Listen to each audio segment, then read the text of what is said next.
Hey everybody, welcome to the Cosmic Panel. This week we're doing the weekly polls, and got a lot of cool books to talk about this week. Lukas has to do some cleaning, so I was just going to do it myself. Just figured it would be a bit easier. What? Hey guys, welcome to the Cosmic Panel, where today we're going to be talking about July 26th, weekly polls, comics, and more comics. Elias, what's your top, Elias, what's your first pick? First up, I got Night Terrors number 2. The main Night Terrors book has been surprisingly good. Art's fantastic, and I'm really loving the Batman-Deadman combo. Yeah.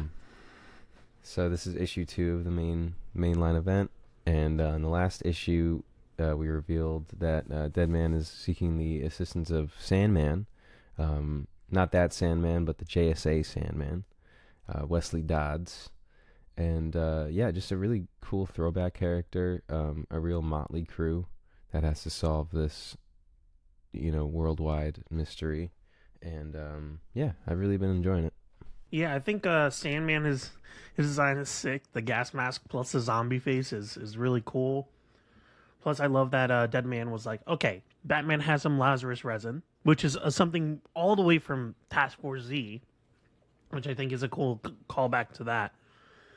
And he was like, okay, got this resin. Who can I resurrect that is really an expert of dreaming?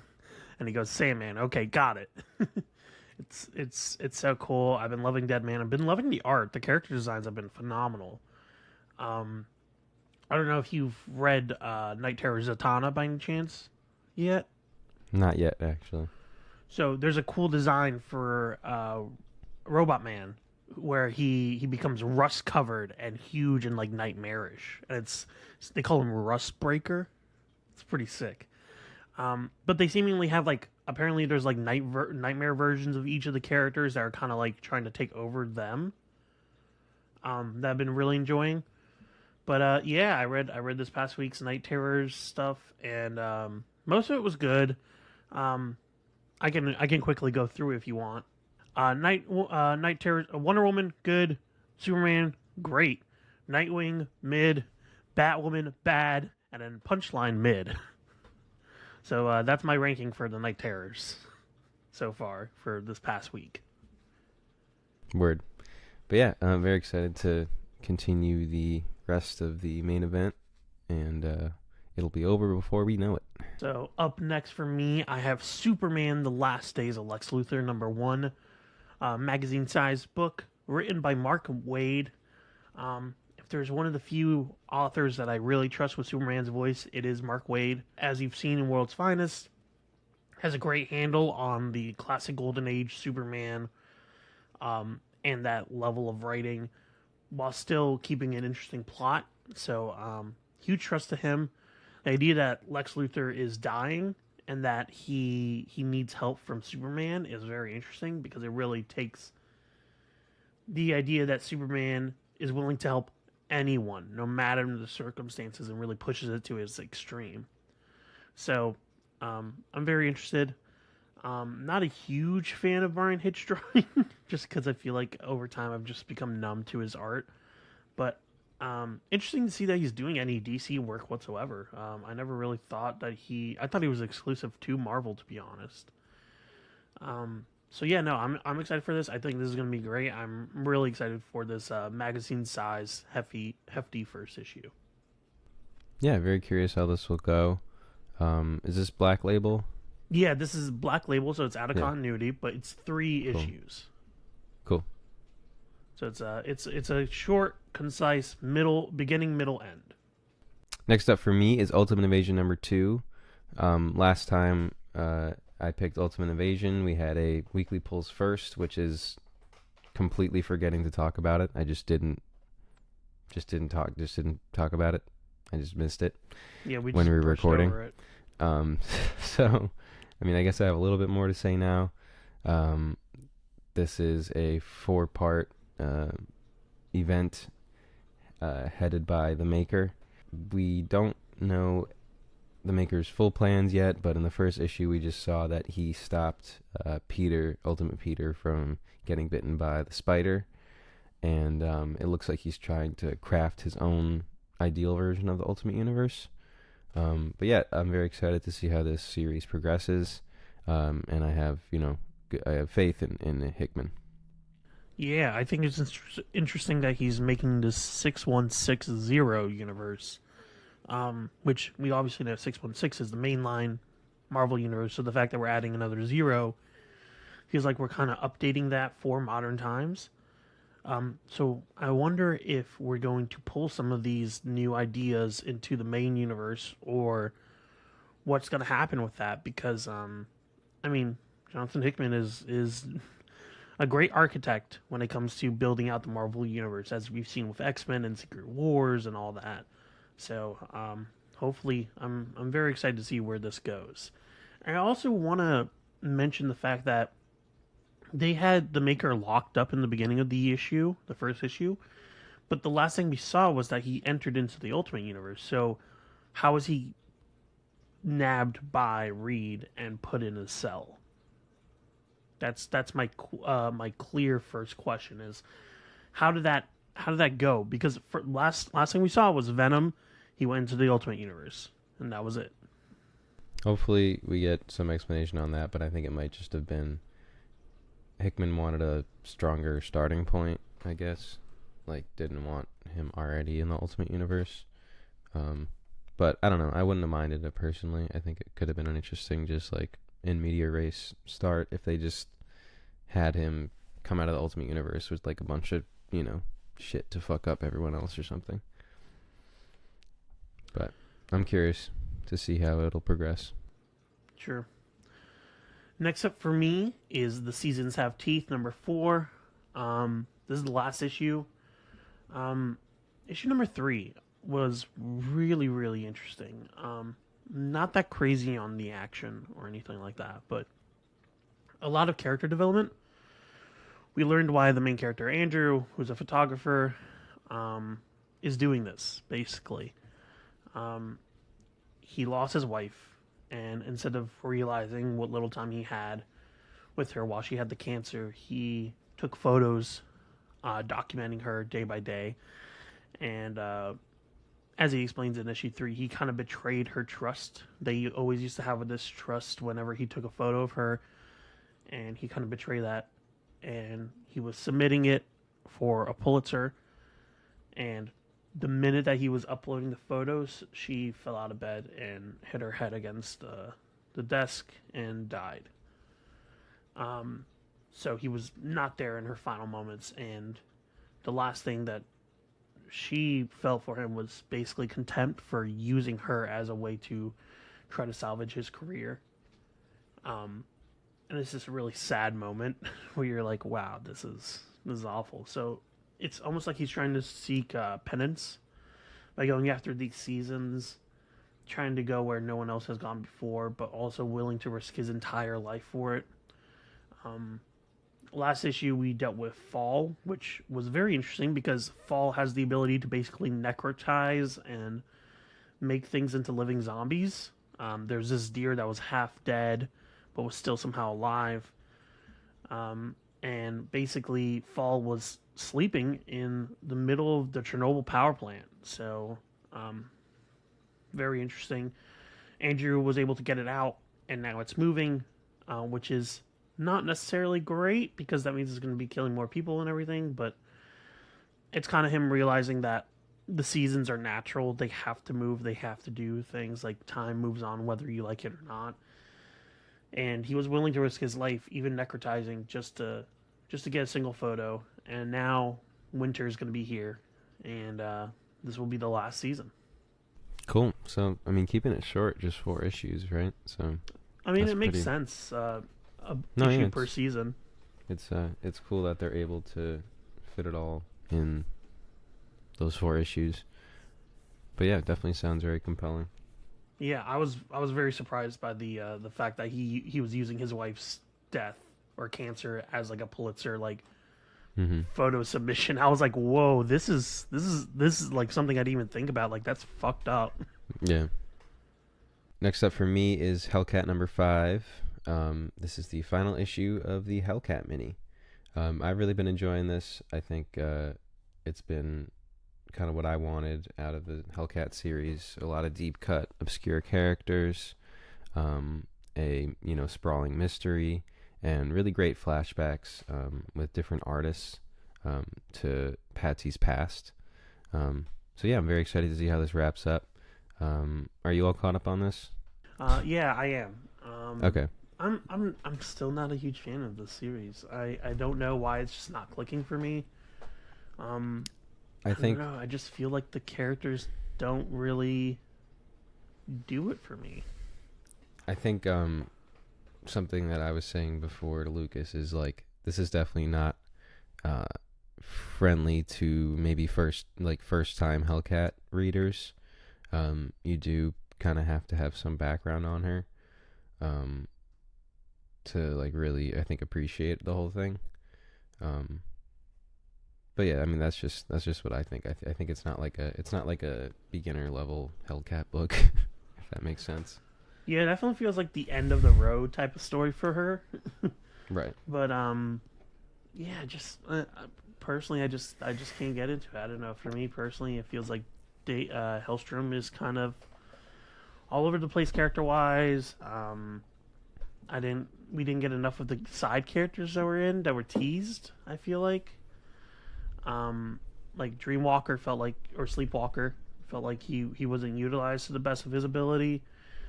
We kind of jumped a period of time from Cantwell's Iron Man run to her already dating someone else that immediately turned out to be a demon. For me personally, I was just like, this feels very contrived. I don't know, but that's just personal opinion. I got you. So yeah. Word. But yeah, I'm excited to see how this wraps up. Hellstrom is back in his full form. He's no longer contained to the little stuffed rabbit body. So yeah, excited to see how this wraps up. So next up for me is Rogue Sun number 14. Last issue we had a pretty huge thing happen. The main character is dead. So yeah, that's the end of the story. I'll see you guys next week. Whoops. Yeah, whoops. Basically, the main character got killed by his ancestor who took over his body. He was like, you can't do anything to me, like, you need me. And he was like, eh. And then he kind of like just sent him to heaven. And standing over his soul body, whatever, because he woke up in a field of flowers, you know how it is when you die. It was his dickish father, who has always been a asshat. So now the question is, how is he going to come back to life? And two, what is his ancestor, who was a medieval knight, going to do in his body? Because honestly, not going to lie, his ancestor has been honestly living his life way better than him.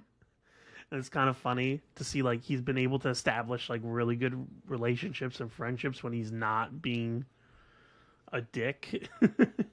So, yeah, very interesting. Cool. Next up for me is the Avengers number 3. I'm hoping for a little more payoff in this issue. It's been a lot of setup right now, which I do love, but I'm itching for some action with this new team. And to see where, Kang falls into it. They're nursing Kang back to health, which is pretty crazy, and helping him, prepare for the next oncoming threat. So we're going to have some brand new enemies for the Avengers, which is very exciting. And it says in this issue we're getting the first Tribulation event. So, yeah, very excited. This run has been really cool so far. Yeah, no, I'm really excited also. We're going to be dealing with apparently the Yashin Combine, which is apparently the multiverse's greatest monsters. Do you have any, just curious off the top of your head, any specific monsters do you want to see? I don't know if this is going to be brand new characters or not, but, I think it is. Ashen Combine. Multiverse. I would love, like, an ultimate version of Fing Fang Foom. Yeah. Like, one of, like, 10 heads. Sure. Some, like, crazy-ass version of him. Yeah, basically. Just like insane. Like each head has a different element that it spits out. Yeah, very interesting cover for this one. A bit different than the other ones. Yeah, and there is a little bit of errors on the covers too. Plus, Yeah. they put the three in the most weird spot possible. So Yeah. everyone get those issues because they might become collectibles just because it's an error. Yeah, Black Panther's hand is copied and is His like foot right too. by his body. So hopefully that didn't make print, but I don't know. Yeah. I mean, the first two covers were great. I don't know what happened with this one. It's very different. It is very different, and it feels very different from even the later covers. Like, look at the other covers. Like, it's just very. No, it's a standout for sure. It's yeah. No, it definitely doesn't feel like it's in the right place per se. But should be interesting. I'm excited either way to see what characters we get and more about this. But yeah, I definitely agree with you. A lot of setup, but I kind of need that. I need that meat on the bone now. Give me some action. Give me some teamwork. I want to see Vision and Scarlet interact more. I want to see Sam and Black Panther work more, especially after their run. So, very interested. Yeah, and it sounds like we're gonna get some action. So excited. Next up for me is Batman Beyond Neo Gothic. We had a great series with Neo Gotham. So now we're gonna be going or Neo. What was it? Neo Year? Sorry,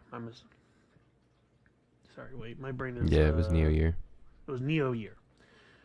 Too many Neos. Basically, but it was phenomenal. It was probably the best spiritual successor to the original TV show that I've read. Felt like, what if Terry just kept being Batman, but Bruce eventually died, and now he doesn't really know what to do. And with Neo Gothic, it saw him defeating an evil AI version of Gotham that had basically realized that all its citizens were not worthy of its protection. And now we're going to be dealing with apparently new children being abducted and some genetic experimentations. So it'll be interesting to see where this series goes, because so far with the first series, they really astounded me. Cool. Very exciting. Next up for you. Next up for me is my final pick, which is, of course, the amazing, the Incredible Hulk, number 2. Issue 1 was everything I wanted it to be and more. Very excited to read more of this issue. This is one of the few things that I'm picking up physically right now, which just shows you how much I love it. And yeah, more monster goodness upcoming. The mother of horrors demands her freedom is the tagline on this one. So, very, very excited. You know what this kind of looks like? It kind of looks like Monster House. Yeah. Right? No, it does. Also, I was going to say, I guess those are the new banners for Marvel in the corner. They've been just doing it for Hulk specifically. Like, I haven't seen really? that on anyone else, yeah. But yeah, phenomenal start. I'm really excited. This feels like the perfect successor to Immortal Hulk. Which is exactly what I wanted. Yeah. Not whatever the mess that was Donny Cates' run. This is what I really want from Hulk right now. Good classic horror. Good character inclusions. At the end of the first issue, basically, the monsters called to all the supernatural characters across the world, and they were like, the Hulk needs to be taken down, like he's an abomination. So get him. I'm excited for a lot of good character cameos. Even if it's not too heavy, I'm not upset. It seems just like a lot of good horror fun, and I'm just really excited to read more. No, definitely. It feels very, very in the vein of. I hate to keep hammering that point home of in the vein of Immortal, but it really was the single best Hulk run I've ever read. So, saying that's even close to that quality is impressive, especially after only one issue. I haven't had a series that I've been so antsy to read the next issue of in a while, but this is something that I'm really excited to read every month. So yeah, and I already read the previews for what it was, September, August, or whatever. Yeah, Man Thing versus Hulk. So So yeah, excited. this is probably going to be the best book ever. So You heard it here first. Comic panel exclusive. Hulk, best book ever. So, get ready to have that on my pull list every month. That and World's Finest will be taking up your slots for an indefinite period of time. Yep. My final pick is X-Men Hellfire Gala 2023. Excited. Always love the Hellfire Gala. But this seems like it's going to be the final one for a while. And we had some pretty interesting developments. Magic right now is taken off the board completely. She's trapped in limbo. And basically she's not going to be there. She was taken out by Stasis, basically. Who, like, interrupted her power. So now she's just trapped in between her discs. Like, continuously. Plus, we have Doug, which was swept by Krakoa to protect him. All I read was Immortal and Red, so I'm caught up on those. I didn't read Red, though. That was the only thing I didn't read. Yeah. Was there anything majorly important I should have? I mean, not for the gala, at least. Okay. But, yeah, it seems like Orcus is preparing to crash the Hellfire Gala, and plus we do know that Tony and Emma are going to be quote unquote marrying soon. So a lot of developments. This is the fall of X. This is the beginning of the end. There's going to be no more Quiet Council. That is being disbanded, and yeah, it should be interesting from here on out to see where this is going to go, because I always like to say that the Hellfire Gala kind of shows what's going to happen with the next year of X-Men stories, whether it be with an individual character or with the entire collective. So this will really set a precedent for the next following year. Plus, we get to see all those cool designs. Come pick up your $9 X-Men book. And hey, man. maybe the next X-Men reboot I'll actually be able to follow. But yeah, no, I'm very excited. X-Men, let's go. Thank you guys for tuning in. Remember to like, subscribe, support your local comic shop, and read comics. And remember, Hellfire Gala.